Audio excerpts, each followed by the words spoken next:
My name is Brawley.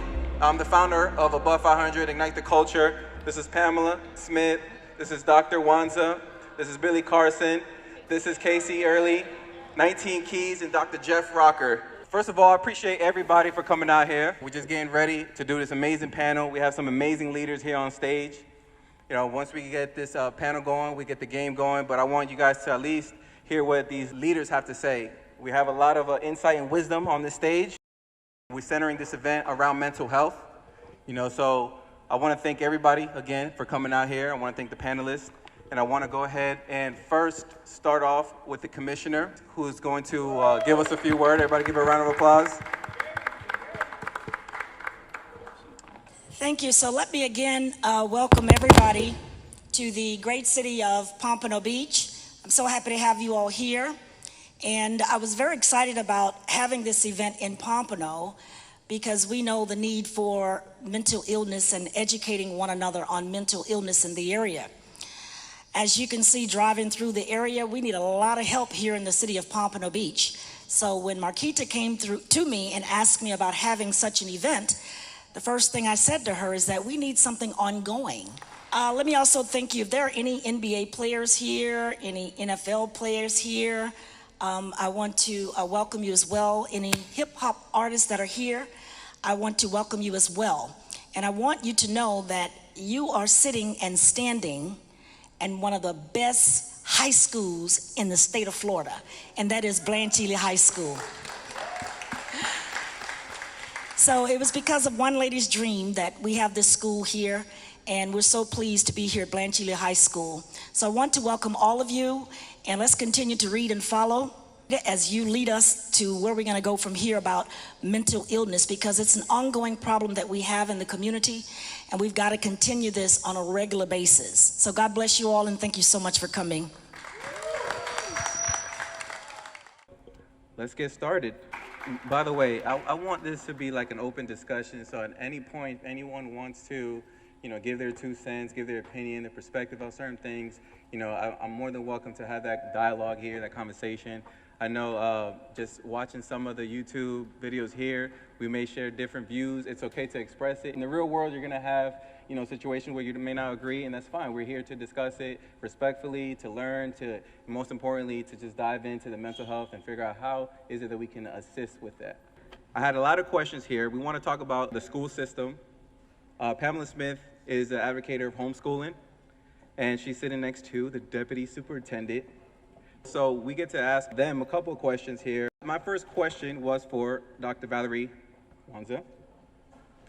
Can you tell us, please, what specific initiatives or policies do you and the new superintendent, Dr. Peter Licata, plan to implement to address mental health concerns among students? So thank you for the question. First, let me say, I am Valerie Wanza. I'm the Deputy Superintendent, Chief of Staff of Broward County Public Schools. Dr. Licata really wanted to be here this evening, but he had a conflict that he could not get out of. I can tell you, as a school district, mental health is very important to us. Because if our children are not mentally safe and mentally protected, then it is difficult for us to even start to talk about their academic or even their physical needs. We have done a lot of work in this area in Broward County Public Schools. The state of Florida has a state mental health grant that allows us to access a number of resources, provide daily resources in the schools for students as it relates to mental health therapists, accessing counseling, but also doing some type of pre-screening type of activities so that children can tell us up front how they feel, what they are going through, what specific supports they need. I will say that the voters of this county also understood the need to invest into our children's mental health and well-being, because a part of the referendum that our voters passed, a portion of those funds go to implement activities and resources to address the mental health needs of our students. We have something where students can actually online, on their cell phone, 24/7. They can reach out for help if they need access right away to mental health services. We also have a lot of activities in our schools. We have a campaign around See Something, Say Something. We also have opportunities for students to participate right in peer-to-peer type mental health activities, but more importantly, we are concerned about how our students came back to us after COVID, because we recognize that for those 2 years that many of our students were at home, they did not have access to just basic resources that they needed, and then they were also confined to a computer, and they were accessing different types of portals or websites or different, involved in activities that really gave them challenges that we had to address, not only as they came back to school, but as they continue in school each year. So we have a plethora of resources that involve family counseling, that involve individual counseling. We have school social workers, school psychologists, we have our school counselors. So we have a wide variety. We have an opportunity for parents to come and identify what kind of supports they need. But then we also have mental health supports for our employees, because it is just as important for employees to have their mental health and well-being checked on regularly, and supports that they need so that they are better equipped and best equipped to provide for the students. I will say, to just segue off of something Commissioner Perkins said, and then I will obviously let my colleagues speak, is that typically in our communities, we don't like to talk about mental health. Mental health is something that we shy away from. It's something that, I grew up in the south end of the county, and our parents and our grandparents really didn't see mental health as something that we talked about a lot in our neighborhoods and in our communities. But it has no respect of zip code. It has no respect of socioeconomic status. It is something real, and it is something that we must address intensely as we do physical health, economic health, and psychological health. So I'll stop there.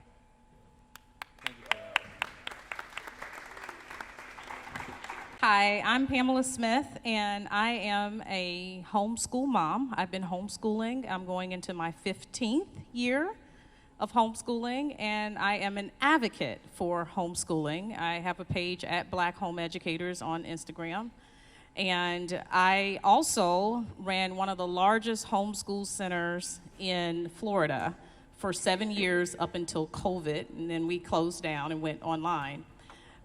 But mental health is a real issue among our people, our children.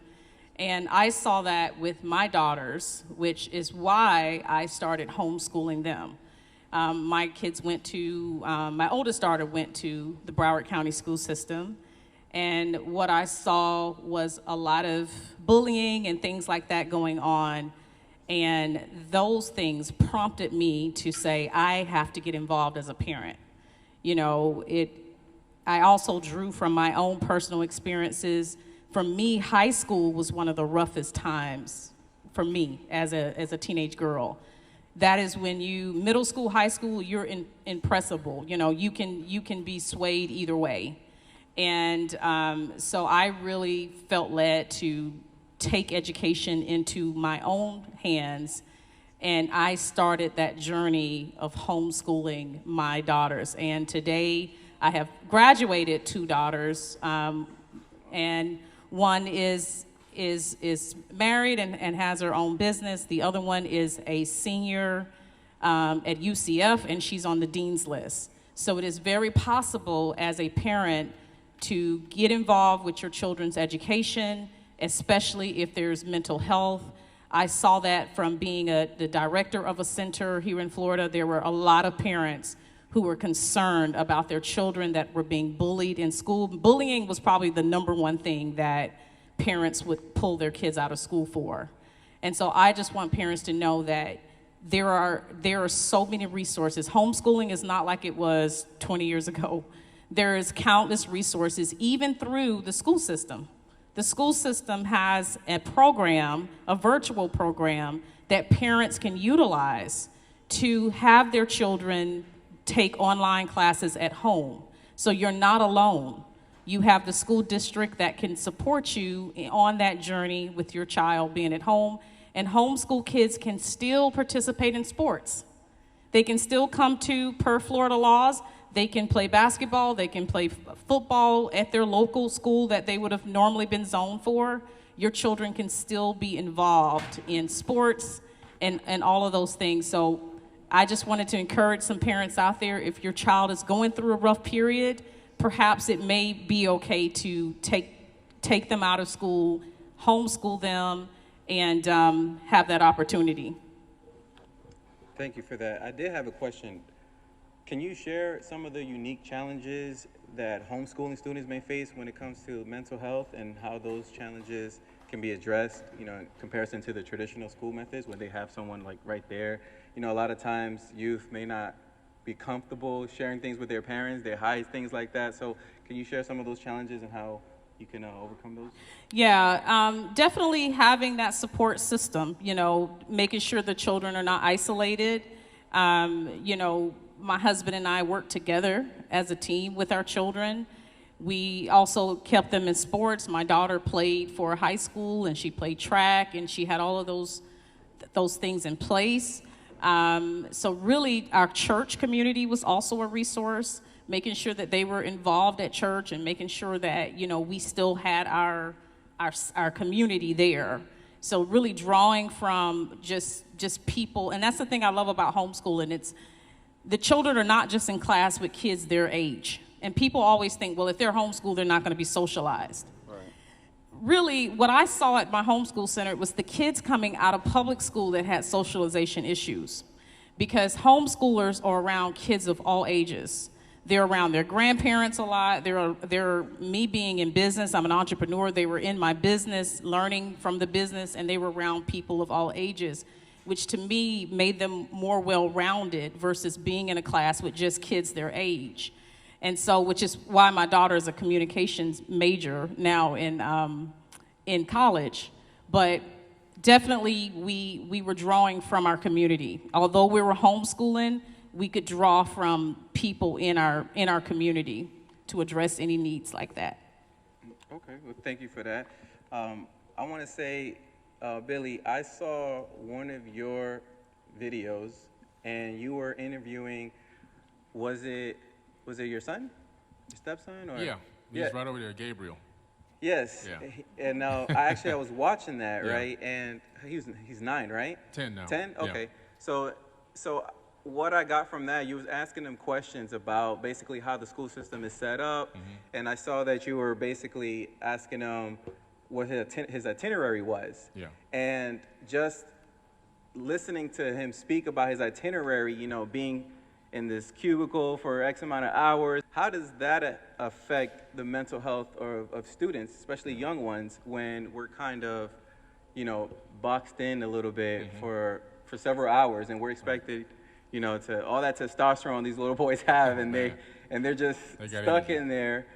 Can you talk a little bit about that? Yeah, it's pretty interesting the way the school system is set up. Obviously, we're doing the best that we think we can, but after talking with Gabriel and a few other kids as well, and coaching, I coached the U.S. Junior Olympics, I coached AAU, I coached high school basketball, I coached many games in this very gym, as a matter of fact, when I volunteered at Nova High School, and Joanna Harden was the best player y'all ever had here, by the way.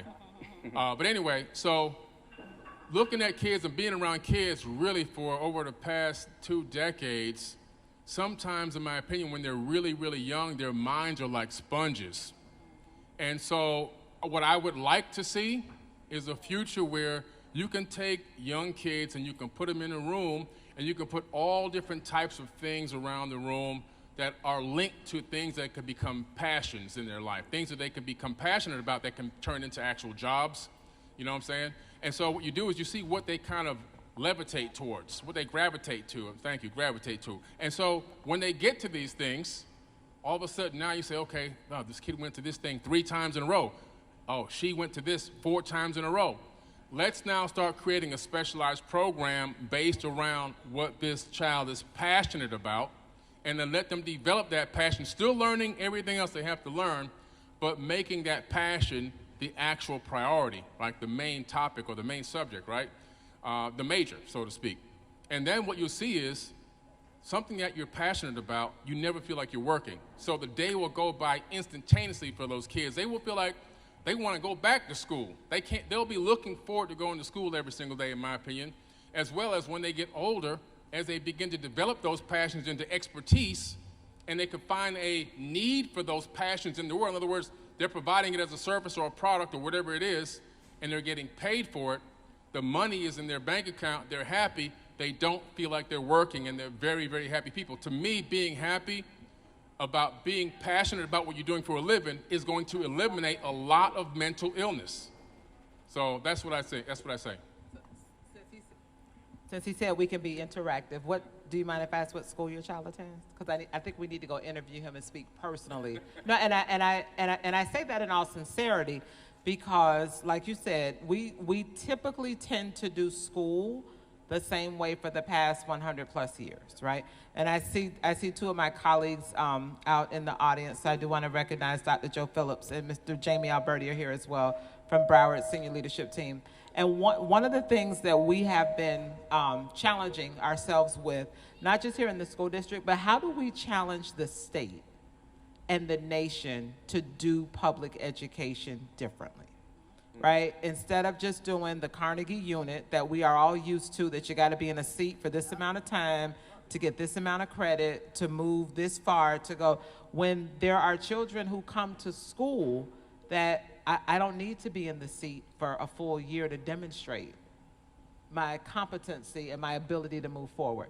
So I do agree that as a nation, as a state, as a community, it is high time that we start to look at how public education needs to change and should have changed years ago, because we even still run school on an agrarian calendar, which is, in my opinion, obsolete.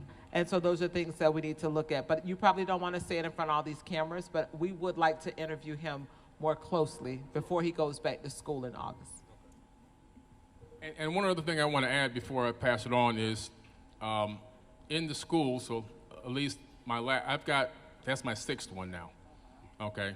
So my oldest is 33, next one is 32, 29, 27, 23 is, my 23-year-old is over here, Justin, wherever he's at now, he's probably taking videos, and then he's 10. So I've got a little bit of experience with kids. I got 5 grandkids. And so what I've seen consistently is, even with the grandkids, a lot of candy being given away in the school for achieving good grades or acting like you're behaving. But the problem is the candy then has a negative effect on the brain.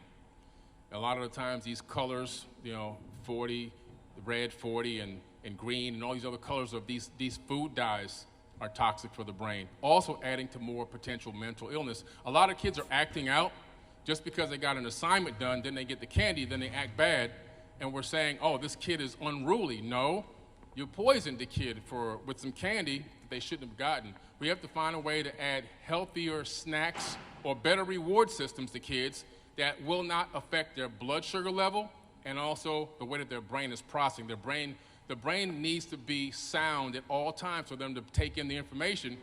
And if somebody's already kind of almost on the borderline of ADHD or hyperactivity, and you start giving them candy, I've seen it so many times, they just go crazy. And then all of a sudden, it's the parents that's not doing a good job. If there's anybody here that can hear my voice, that can figure out how to get in touch with the right people, we have to stop giving these kids candy in school. We got to give them better meals, and we got to stop giving them processed meals. We got to stop giving them chemical-based meals. We have to give them meals that feed their actual brain. I had a brain injury, and I had to go to a brain doctor from a car accident I was in. He gave me brain supplements. And those supplements are actually in different meals. And we need to be giving these kids those types of supplements and those types of meals so they can get the knowledge and information and act right and grow up to be what we want them to be. But again, we have about 10% of kids that we see are always falling off to the side simply because of toxicity from what they're taking into their bodies. Can I add a little? Yeah, of course. I just want to say about ADHD. Our children, black children, are diagnosed with that at the highest rate, our children. And I want to say that ADHD is a real diagnosis, but it is also a gift. If you do your research, Google search this, some of the top CEOs in the world, in the country, have ADHD diagnosis, dyslexia diagnosis. The ability to hyperfocus is a gift in business. So do not put a negative label on your children that have been told they have ADHD. If your child has been told that, you as a parent should really, really get involved, Because in schools, a lot of times they get a negative teacher or someone who's told them that there's something wrong with them, right? And so then they go on medication and things like that. So my son has ADHD, and homeschooling is absolutely the way for him because he gets breaks. I'm not gonna make him do schoolwork for 2 hours straight. I know how his brain works. We, as teachers, should be catering to the student. And as my colleague said, she's absolutely right. We got to reimagine schools. Schools were built for the industrial age. They were built to crank out factory workers. If you go do your research, this is what they were made for. So this is why everybody has to pass the same test. We're not all the same people. And this is the beauty of homeschooling. And I'm a big advocate for that, as well as micro schools, because we do need to reinvent the way we do school. Yeah, no, absolutely. And you know, if we make a change when it comes to the system, like you said, how can we statewide or nationwide, you know, implement it where we're not all just in a box, like we have different students that are into different things and we want them all to fly, and some of them are swimmers, right? You know, we don't want to box them up. Nobody's like just a one-size-fits-all. If we tailored the program, the curriculum, then, you know, I can see a lot of change, and I can see a lot of mental health getting, you know, improving and things like that. I did have a question for 19 as well. Yes. Can you speak about how some of the elements of spirituality and mindfulness in the educational system may be able to positively affect the impact of the mental health? Yeah. Peace, family. I go by 19 Keys. I consider myself a thought leader amongst many things. I don't know if this... Check one, check two. I gotta speak a little louder than I guess. You know, you talk about spirituality. You know, God ain't in the school. So that's a tough thing, and that's probably the best benefit of private school or homeschooling, especially when you're talking about mental health. It's hard to improve, especially you're talking to black culture, mental health without God. Right? And with that not being in the school, you have a very godless school. So, you know, how do you reinforce that spiritual aspect without talking about God? You can talk about sex in school all day long, you know what I'm saying, which is more of a lower behavior, but the higher, you can't talk about God, so it ain't no connection nowhere, right? So I feel the fact that, you know, you have so many spiritual people and you have to develop your child in a place that's not spiritual, right, where these are their most influential years, that's dangerous. I grew up and we went to a black Muslim private school all the way up until the 6th grade, you know what I mean? And then I went into public school. But in that, you can be real, you know what I'm saying? You can teach children based on customization like Billy was talking about. And then as you talk about, especially y'all in Florida, y'all got it crazy in Florida right now. So being able to have private school or homeschool, then you can decide the curriculum.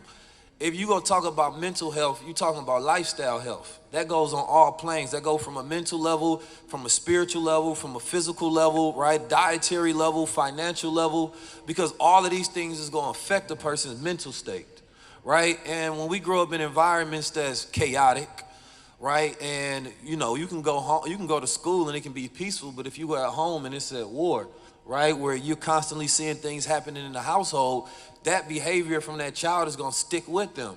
And so a lot of adults have to heal from the things that happened to them, you know, during what was occurring inside the house, right? So mental health, the opposite, you know, because I don't really know, everybody uses mental health like mental health is the word that's an issue, but we talking about a person's state of well-being, right? But so mental health, everybody's is going to be different. What is that? And you have to diagnose that for everybody.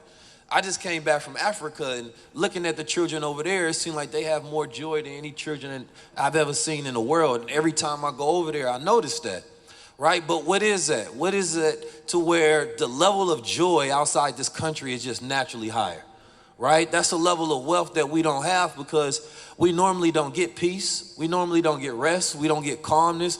And we never really feel a high level of safety. As a black man, the first time I felt safe was when I just went to Ghana. And I'm talking about truly safe. Well, I'm around nothing but black people, but I ain't feel like somebody wanted to rob me. Somebody was jealous of me. Somebody was envious of me. Somebody had an issue. So that don't even allow you to be in a certain state to think certain thoughts because you're always on defense at all times. around people who look just like you. So you don't know who your enemy is. So on a daily basis, you know, as you address mental health, you got to address financial education because, you know, just being in a more stable home and environment, you go feel better. You know what I'm saying? My mental health improves the more money I get, right? But at the same time, there's a lot of people who have wealth, but they sick. You know what I mean? They depressed, they sad. So that's not the way you choose to teach people how to develop wealth, because a lot of people out here work, but they don't live. Right? And the American idea is more so people just surviving every single day, or even when you get money, now you're more on the defense, so you're in this constant state of anxiety. Everything that we hear about, the news, the social media, is just constantly telling us about issues and problems and attacks. And that's not the real reality. There's opportunities. So just from a person changing just the way that they view the world, from a mental state of being grateful of where you are and where you at, and learning how to be present. And then of course the food that they, you know, serve in most of the schools is terrible. So that's a part of the mental health decline. And then the subject matter that we learn is unnecessary. So you got a child being forced to learn something that's not gonna be useful to them. And so of course I'm gonna listen to authority while I'm here, but now you're training me to defy authority because they're telling me things that's not valuable. And I'm supposed to act like a good child and be here. So that battle, as I used to have that when I was a child. I remember the first time I heard an adult lie on me, and my parents said, you know, you calling them a liar? And I said, yeah, and I got in trouble for that. So that means I'm supposed to lie to adults, you know what I mean? So I learned that adults, morally, they was corrupt. So you learn the game, you know what I mean, in a completely different manner, and you learn that nothing is real. You know, when you can live in an environment where you're getting homeschooled, you're getting private school, and they can teach you about the world that is, about the truth that you see, it's gonna make you feel better. But a lot of people don't actually want to be aware about reality. Most people can't tell you the truth. They gotta whisper about it because of all of the associations that they have or the access that they want. So that daily thing is killing people, knowing that they can't live truly, right? Everybody always talks about this whole idea of my truth and your truth. It's the truth. Right? And people don't want to deal with the truth. You want to deal with your version of it that you're comfortable with living. So we got a shameless society, that no accountability, that can do whatever they want to, and then that mental decline happens because you do that thing, and then there's nobody there that's going to help you and be like, you shouldn't have done that, or you should have been ashamed of yourself. Right? So I see society's mental health on the decline because there's no morals. You know what I'm saying? There's no morals at all, and everybody is promoting this reality to where, you know, don't judge nobody and be shameless, versus tell that person to hold some accountability or have some standards or have some value or some principles or some morals about themselves. So how do you live in a world, no matter, even if you're doing all the rituals yourself, you got to step into a sick society, right? So I don't see mental health getting better regardless of how many conversations we have, unless you attack the root of it. Right? And that's a demoralized society that ain't about God. It ain't about nothing. So for me, man, I take more of a soldier's perspective because, you know, another aspect of it is like the military has a good way of breaking young boys and girls out this bubble and fantasy that they live in, right? And teaching them discipline and how to be a part of something so-called bigger than themselves, right? So when I was younger, growing up with the FOI, we was taught and trained, you know, how to be disciplined, how to do things correctly, how to move as a man and develop those traits as a man, right? So therefore, I wasn't afraid of the world because my parents never tried to protect me from the world. They prepared me for it. And everybody's always trying to protect their children. So when their children go out in the world, they need protection, right? Versus prepare them so when you go out in the world, I can handle whatever comes to me, right? And so for me, that idea of bullying couldn't happen because my parents would tell me, somebody bully you, fight them. Eventually, it's not bullying no more, it's just a fight. And I know that bullying is a very real thing. ADHD is a very real thing, but emotional resilience is as well. Emotional toughness is as well. And so if you get better at dealing with the world that is, then that world can't harm you. That world can't bother you. But I think a lot of society is soft, and everybody wants to do soft work and live a soft life, so they can't deal with the hard life and they can't deal with hard work. You know what I mean? And that part of keeping your mind sane as a man or woman in a society that's constantly on the decline, because we're dealing with America, which is an empire in the helm of its 500 years on the decline, right? And you have to deal with that on a daily basis. But at the same time, there's so much opportunity in the world that is beautiful if you choose to see it that way. So I think my perspective, you know, on just the idea of mental health is that you got to start telling the truth if you want people to be healthy. Yeah, I appreciate that, man. You said a lot of good stuff, a lot of gems, man. I agree so much when it comes to, you know, the heart of it, man. It's a lot of it is our culture, because ultimately the school system is a guide for us, and if we use it properly, we could succeed. You know, at the end of the day, here in America, you have an opportunity to have free education. You know, there are other countries, they wish, you know, they'll pay, you know, to come and get the education that we're getting. You know, it's a tool that we can use, you know, and we could definitely succeed, but how do we view it that way? You know, it's about changing their culture and our idea and just the way that we view things. The stigmas with mental health, and then just like 19 Keys just said, you know, like our culture specifically, we literally promote so much negativity, and our music is negative. You know, the movies, how we portray ourselves on television is negative. Can I interrupt your wisdom for a second? Yeah, go ahead, man. Just on that word culture, because it's not really culture, it's the lack of culture, right? Like hip hop is a culture, but the industry is a business, right? Rapping is a skill, right? So just because somebody has the skill to rap, right, doesn't mean that they are part of the culture, right? And people don't separate those things. So it's like hip hop started as a culture of defiance and revolution and movement and arts and expression and community, right? And you a god, right? And now it's niggas, bitch, prostitution, adult entertainment, killing, murder music, right? But that's the industry, and what they promote, that becomes the brand, that becomes misrepresented as what we call culture, right? So it's not really culture, it's an industry. And if we attach ourselves to the industry and say that whatever they put out is our culture, then you got to misrepresent it, because the average rapper, you know, ain't the one that's on TV or the one that's in music, and they not all making, you know, music that's talking about I'm gonna murder me a nigga next week. Or it ain't about a woman saying that she gonna sell her soul, you know what I mean, every time she get on a track. So I think that, you know, when you talk about either what is real culture, it has to be defined first, because you can't have a culture without it being established based on values. Right. You know what I'm saying? And so when we talk about culture, you have to talk about what's things that's anti-culture. Because if it has no value, then it's not the culture. If it's not attached to values, it's not the culture. We allow that to represent us, and when I go across the world, we import that or export that to the rest of the world, and they really believe that's who we are, right? And then we be like, that's the culture. So we then attach that and say, these people that make decisions and decide who gets put in front of us dictates what's the culture. And then we all just got to deal with the ramifications of that. Nah, we have a lack of culture, a lack of morals, a lack of values. It can be bought and paid for. And anybody with some money and a little radio hit can say they're a part of the culture, and they'll be celebrated and they'll be successful. And that's why I say it got to be some accountability.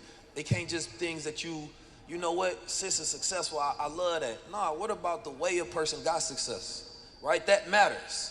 Right? Because it has to be some things that say, okay, well, you got your money, that was selfish the way you did it, that's cool. But that's not what we go promote, because we don't believe that had no value, so that ain't a part of my culture. If you do something sucker, the same way the streets say snitching ain't a part of the culture, so they ostracize those, what about the main culture itself, to where who are the people that we decide can't be a part of it, right? But if we accept everybody, then we have to accept everything that comes along with it. So thank you. Very powerful. I really wanted to expound on something that you said. So we live in a country where education is not only free, but it is expected that children will go to school. So in the state of Florida, the compulsory attendance age for school is age 6 to 16. That it is a statutory requirement, if you will. And to build on something that you said, one of the things that we have to recognize and always remember is that schools inherently are a microcosm of society. And people don't being who they are because they walked in, they came through the gate, they've crossed the threshold. So for us in schools, it really becomes incumbent upon us to have resources, structures, and systems of support to meet people where they are and help them to get to where they're trying to be, they need to be, or they're trying to go. But I think that one of the things, to your point, is that we do have to recognize that schools are a microcosm of society. And we have to be honest about what our society is and intentional about the action steps that we take in the school to meet the needs of our students and our employees. Yeah, absolutely, man. I'd definitely like to hear from Earley. Kaysia. Yeah, I'd like to hear your perspective. And I know you have an interesting story, so absolutely. Please share. Thank you. Okay, this feedback is not. My name is Kaysia Earley. I'm a criminal defense attorney, and I'm also the owner of Earley Law Firm. And you're right, I do have a unique perspective with the criminal justice system because I was formerly incarcerated. About 19 years ago, I was incarcerated in solitary confinement and pregnant. So we know that there's an issue with mental health in the school system, but there's also an issue with mental health in the criminal justice system. And that's something that we don't talk about. And during my time of incarceration, although you are incarcerated, we're still humans. We're still afforded the 8th Amendment that prevents us from having cruel and unusual punishment. And what happens with these, quote, criminals, when we serve our time and we go back into society, we're still labeled as that felon. In 8 years, I've tried over 100 trials, been named the top attorney, and recently ran for judge. But if someone pulls my past, they're gonna pull, oh, you were the one that was incarcerated. So we're dealing with this stigma of past incarceration. No matter how much we give back to society, they don't judge us for what we had done the 20 years. They judge us for what we did 20 years ago. So when you're talking about mental illness, you also need to talk about the school to prison pipeline, because this is very serious. We know that standardized testing, and I know this is not just, cliche-ish. This has been proven that based on the percentage or what the results are, the scores of standardized testing, these industries are building more prisons. And obviously we know that African Americans are disproportionately charged, arrested, convicted, and sentenced. So it's so much dealing with within the criminal justice system. But I do believe that there is a connection, because with criminal justice, mental health, it goes back to education. Because obviously, although I had a felony charge, although I was arrested and incarcerated, I still became a lawyer and a productive member of society. So we have to instill, that's a clapping moment. Come on, somebody. Come on. Oh, and by the way, that son that I was pregnant with will be going to college tomorrow. Stand up, Jay. Come on, son. And so it doesn't matter about your environment, because I grew up in the inner city. I grew up in a broken home. I grew up without a father. So everything that was set against me, it doesn't matter. It goes back to proper education. It doesn't matter about your pedigree or what your environment is. And I kind of like your shirt. You're not a product of your environment. You're a product of your choices. And oftentimes we can't change our bad choices, but we can make do or well on what we do with our choices. So I'm glad that we're talking about mental health and mental illness and society and culture, but we have to get to a point of accountability. And it started with me. I did something wrong, I messed up, and I paid my dues, and I gave back to society, which is the reason why we're here. So it starts with accountability, but obviously, in a sense, parents are responsible, and then it goes to the child. So there's my piece. Hats off to the sister. I mean, she's amazing. Yeah. Amazing. Yeah. Something you ended off with there about it's got to be handed off to the parents. This is a huge part, in my opinion, with the mental illness problem, the mental health problem, is we have to put together programs that can then reach back out to parents that need mental health. Because what's happening is, I grew up in Opelika. Anybody know where Opelika is? Okay. I grew up in Opelika in the 1970s when they had the Bermuda Triangle. That's that steel gate that was around the city to keep the crime on the inside, right? And you call the cops, they weren't coming. You'd be lucky if the cops show up. Like, you'd be lucky. Seeing people get killed on my block, shot, stabbed, it was like a normal, everyday thing. That's back when they used to put the chalk on the chalk line in the street, right? And then the parents would come out and pour the Coca-Cola on the blood to wash the blood out of the street. That's where I started out at, underneath the gutter. And what I saw there was very interesting. I saw a lot of my friends getting beat. And I'm not talking about spankings. There's a difference between a spanking and a beating. The yelling, the cursing them out, something as simple as in the grocery store, I remember one of my friends wanted to get a pack of gum, and the father slapped him upside the head so hard his head smashed into the shopping cart. Don't ask me for no more effing stuff, you know what I mean? But this was an everyday thing where I grew up, seeing parents verbally abuse their children and also physically abuse them, beat them. Go get the twitch out the backyard, go get the belt. Those things, in my opinion, are not good. From what I've seen now over the years, and even raising now, like I told you, 6 kids and having 5 grandchildren, I said I'm gonna try something different. I didn't yell at my kids. I got 2 of my kids here right now. They'll tell you I've never yelled at them and I've never beat them. None of them. Just to see what would happen. Let's make a social experiment. Can I get respect from my children without beating the crap out of them, cursing them out and screaming at them and yelling at them and calling them all kind of crazy names? Guess what? I got a ton of respect out of my kids, a ton of dignity. All of my kids did phenomenal in high school, they're phenomenal in sports. You got a 10-year-old now coming up. This kid is a genius over here, an absolute genius. State champion in boxing, right? Other ones are D1 players, ranked ESPN players. Why? But it's all about here.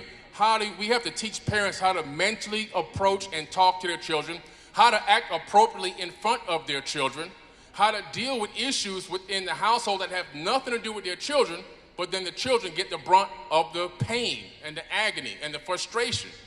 There's no way in the world that a father should be out working and grinding all day long and the kid does something that the mother doesn't approve of, and then she tells him, when your dad gets home, you're gonna be in trouble. And now the dad, after grinding all day, dealing with the foolishness he gotta deal with all day to bring the bread home and put it on the table, now he got to psych himself up to go ahead and take care of a kid, spank a kid, beat a kid, whatever.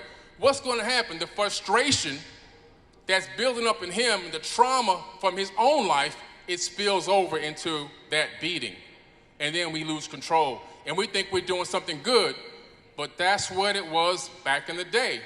These beatings come from slavery times. That's all it literally is. It's from the master teaching the guy, the field hand, how to beat the slaves, and then it passed on to the parents, and now still to this current day, a lot of kids in inner cities are still being beaten. And I'm telling you, it's making a sick society. I'm telling you this. A lot of people, when I talk about this, they don't agree with me. Spare the rod, spoil the child, and all that kind of stuff. Let me tell you something. If you don't know how to deal with your children, there's 1.5 million self-help books out there that can teach you how to deal with your children in the appropriate way, how to talk to them in the appropriate way, how to address them in the appropriate way, how to treat them, and also how to teach them how to treat you and treat others. And this is where a lot of the mental illness is stemming from. A lot of it is from these inappropriate attacks by parents on their own children, and then we expect those kids to go out into society, go out into the world and act normal. It's not gonna happen. Yes, it is third-degree felony. Now, some people say, well, I got beaten, look how I turned out. We're talking about an extremely small percentage. And I can go back to where I came from. I go back, and guess what? Dead, prison, right? Drugs, or also abusive. And then you got the small percentage that made it. I mean, my high school, I went to Northern High School. They almost shut that school down about 10 years ago because the grades, the scores were so low, right? So all these butt whoopings and all this yelling, all this cursing the kids out or telling them, shut up and get over here and sit your ass down and all that kind of stuff, we gotta stop doing that to our kids. Because these other people, they're not doing that to their kids, and their kids are running Fortune 500 corporations. And we struggling to get a mortgage loan. So something gotta change. We gotta address the parents. That's all I gotta say.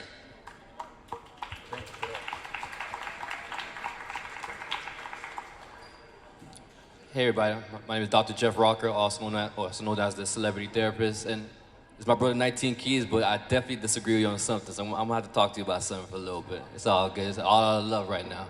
So of course he talks about society being solved. I disagree with that. Society is finally dealing with the issues that they've swept under the rug for so many years. So many years because men and women, we talked about how, you know, man up, figure it out, push through, and those things, as you know, language is important. When you say these things to the kids or even adults, they adopt that. What happens is they don't express themselves. Now, when you don't express yourselves, now you start thinking about having negative thoughts. And what you're seeing nowadays is the kids nowadays are committing suicide. That was never a big thing when I went to school. When I went to school, we fought, we clowned, we criticized each other, but killing yourself, nah. That's not part of our process of growing up. But now, every time you turn on the news, someone's killing themselves. Even celebrities, outside looking in, Robin Williams, Whitney Houston, Heath Ledger, the list goes on and on and on. People that you look up to as role models, and you think they have everything going on for themselves.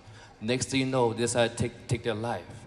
So it's very important to know that mental health is very serious. Anxiety is real, depression is real, trauma most definitely is real. And it's going on every day. And trust me, I've been there myself. Quick story from myself. I grew up in Miami, North Miami Beach. Shout out to North Miami Beach in the building. So I grew up where there was a lot going on. Then I played basketball. As you know, for most people, for inner city black kids, basketball is their way out. That was my way out. But I had to learn the hard way that, you know what, actually, let me tell you what happened. So one day, I was going to school. I had a good friend. He started skipping his classes, started skipping school. So guess what I did? Exact same thing. And you know, to play basketball, you need a certain GPA. I believe it's 2.0, I believe, or maybe higher than that. Things changed back then. So I started skipping school and started skipping classes as well. Next thing you know, I get called to the coach's office and said, sorry, Jeff, but I have to let you know I gotta cut you from the basketball team. Now, you know, if you know anybody who plays sports and loves sports, if someone told you to cut you from the basketball team, that's like, that really rips your heart out your chest. And for me, I started going through a lot of different feelings. I lost a lot of weight. I stopped eating. I started communicating. I isolated myself. And like I said, I'm Haitian, so I didn't even know what that was. And my family definitely didn't know what that was back then. Up until I met a guidance counselor at my school who says, you know what, Jeff, I think you need some help. Because at that point, I was going through a major depression. So it goes to show you that you never know what people are going through up until they actually go through it themselves. Because mental health is actually real. Back then, I thought mental health looks like, anybody see the movie Exorcist? That's what I thought mental health looks like. People banging their head on the walls, people climbing on the walls. I thought only crazy people who needed mental health or had mental health issues. That is definitely not true. Now we're in a place where everybody's talking about mental health, and that's what we need as a society. That's what we need in the school board. That's what we need as more workshops, just men like us and men and women on the stage just talking about mental health and their experience by mental health. Let them know that, you know, we all have our own issues. We all have our own experience with mental health issues. So the goal for everybody is really mental wellness. I know 19 Keys talks about emotional resilience. I say emotional intelligence is the key to everything. You know, being able to identify what you're going through. The most basic thing I hear from our people is that I'm angry. No, you're hurt. I'm frustrated. No, you're disappointed. That's the level of emotional intelligence that we have to start educating ourselves so we can be the best version of ourselves. Thank you. Thank you for that. I did have a question for you. Do you want I to just wanted go ahead, to go ahead. add a note. I don't think it's so much of a disagreement, but I guess it depends on the way you view my understanding of society. I'm talking about people, right? Especially if we're saying that depression is higher, if we're saying that suicides are higher, right? It's not that these children have to deal with more per se than our parents, or they have to deal with more than what I dealt with growing up, you know what I'm saying? But the emotional resilience is low, and it's becoming popular to be depressed, right? It's becoming popular to be, this is this new stigma, now you're a part of these people who's going through it. Like, you know, it's more emo music than ever before. You know what I'm saying? The kids will be depressed just so they can make a TikTok about it, right? So when I talk about the softness, we know the emasculation of the male is real in society. You know what I mean? So if you don't have that self-awareness, you ain't got some self-knowledge, and when we say be a man or man up, you can use that term, it depends on what you put behind it. You know what I'm saying? So if you got some knowledge yourself and some consciousness behind it, when I tell you to do that, like if my father told me to do that, he'd be like, remember your training, basically.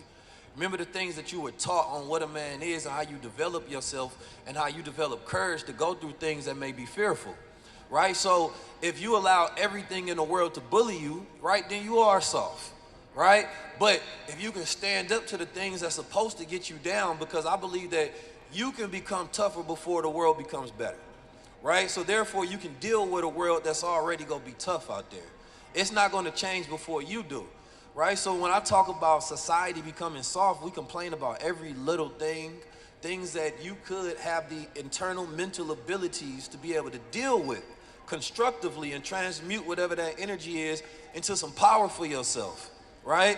But it's like today, it ain't nobody that's standing in front of you telling you not to take your opportunities, go out there, make some money and develop yourself, or go read a book, or learn whatever information that you need to be resilient in whatever thing that you're going through, right? There's shadow work that the people need to deal with, right? The lack of having fathers is making the world soft, because now you don't have a man to help develop you into becoming a man. So now you got grown males, but really they little boys. You know what I mean? Emotionally, they little boy. Spiritually, they little boy, right?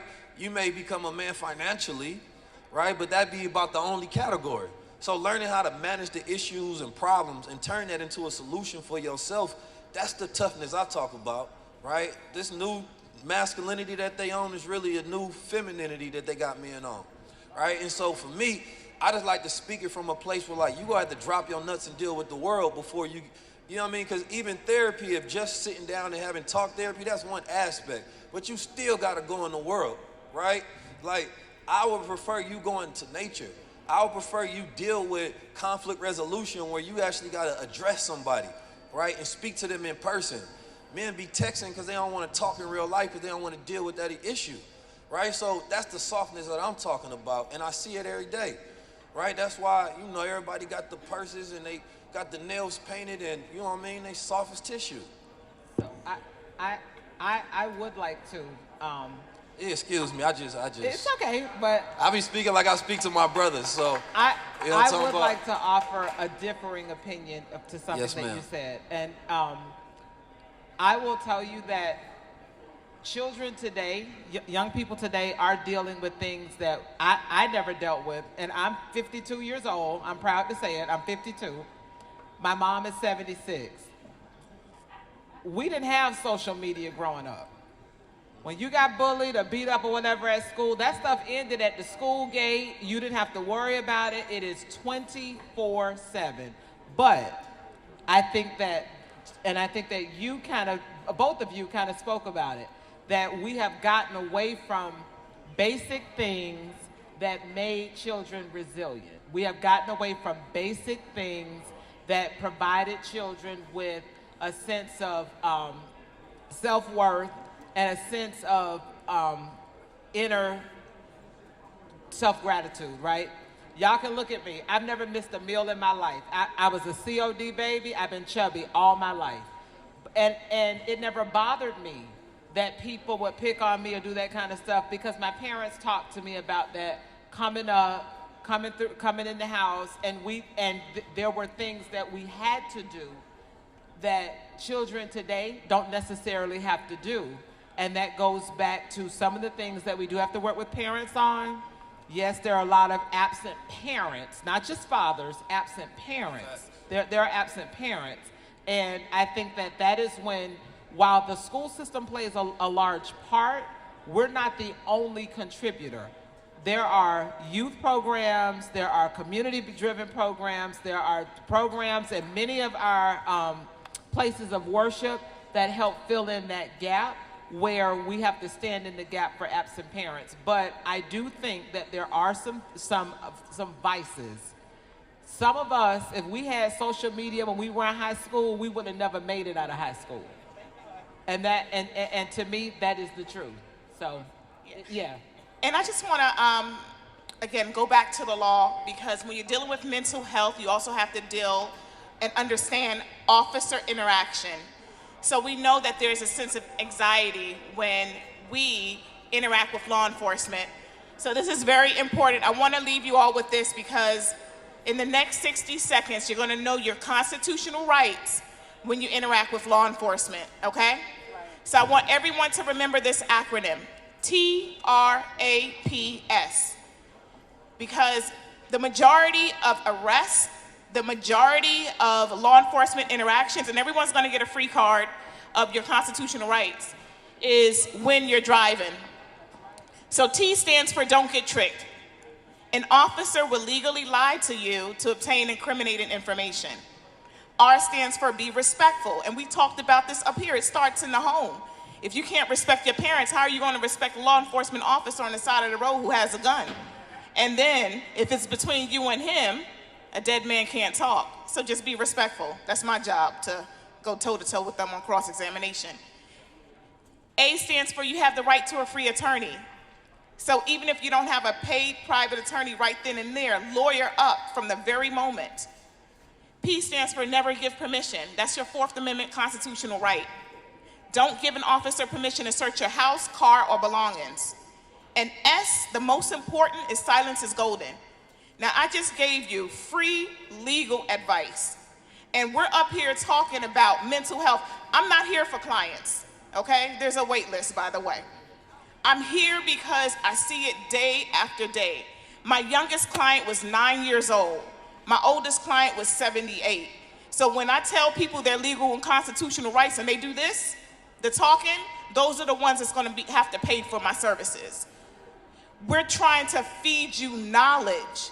We're trying to prevent you from being on the other side of the criminal justice system. And we're here. And the real question is, you might be hearing, but are you receiving? So pop quiz, everyone. T stands for don't get. R stands for be. Respectful. A stands for you have. A stands for you have the right to a free. Attorney. P stands for never give Permission. for an officer to search your house, your car, or your belongings. And don't say, I don't want you to search me. Say, I don't consent. Say it. I don't consent. And S stands for silence is golden. I want everyone before you leave to get a trap card. I want you to memorize it, but I want you to put it in your visor. Teach it to your children, because we know that our school professionals, we know that back in the day, in my day, I grew up in the inner city, shout out Alapata, 13th Avenue. If I had a fight, I got suspended. If your children fight nowadays, they're gonna see me. That's a 3rd-degree felony. Battery or an assault, they're taking them to jail. It's back to that school to prison pipeline. It's back to that mental awareness, but mental illness if it's not treated. So all of this comes together from incarceration to education, but it goes back to the home. I'm done. Wow, thank you for Can I that. add just really quick, Absolutely. very quick, talking about the school to prison pipeline, there is a study that shows that Black girls are criminalized in the school system more than any other gender, any other race. Black girls are criminalized, and they're punished more severely than any other race, despite them not getting in more trouble than other girls. And so there's a book that's called Push Out.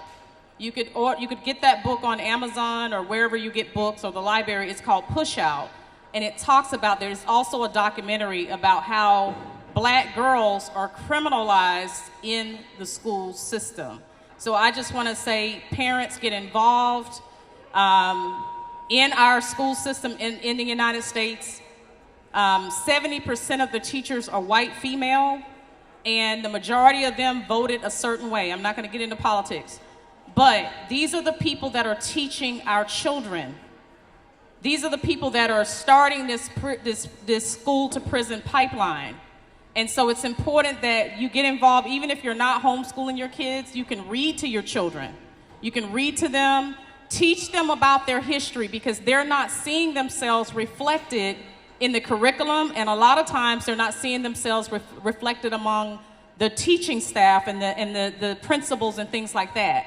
So if they're being taught about Christopher Columbus being a great person, and they're not being taught that their greatness started in Africa, in the motherland, they're not being fully equipped to go out in life to know their identity. So the last thing I'll say on here is, please get involved with your children. That alone will boost their mental health. Knowing the greatness of their ancestors, knowing that their pain didn't start in chains. So. Thank you for that. Thank you. Any last words? Any questions among each other? One last thing I want to say is, let's stop letting video games babysit our children. Let's stop letting video games babysit our children. Get involved with your children, get involved with their life, give them limited times on these games. Don't give them unlimited time, give them limited time on the game and give them other things to do, like read books, go out in nature, exercise, talk to them, right? Like the sister said, the library is empty. I used to live in the library. Stop letting video games babysit your children. You got to give them time. Gabriel over there, he's on his phone, but guess what? He only has 2 hours a day. When those 2 hours are up, it's over. It's a wrap. It's a wrap. There's no more. You're not getting back on the device. It ends. You have to give them a limited amount of time. All right?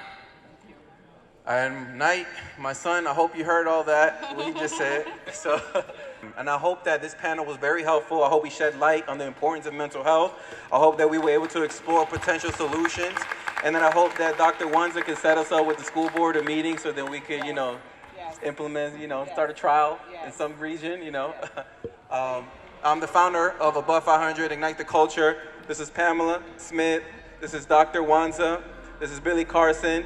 This is Kaysia Earley, 19 Keys, and Dr. Jeff Rocker. Give everybody a round of applause. Give them all a round of applause.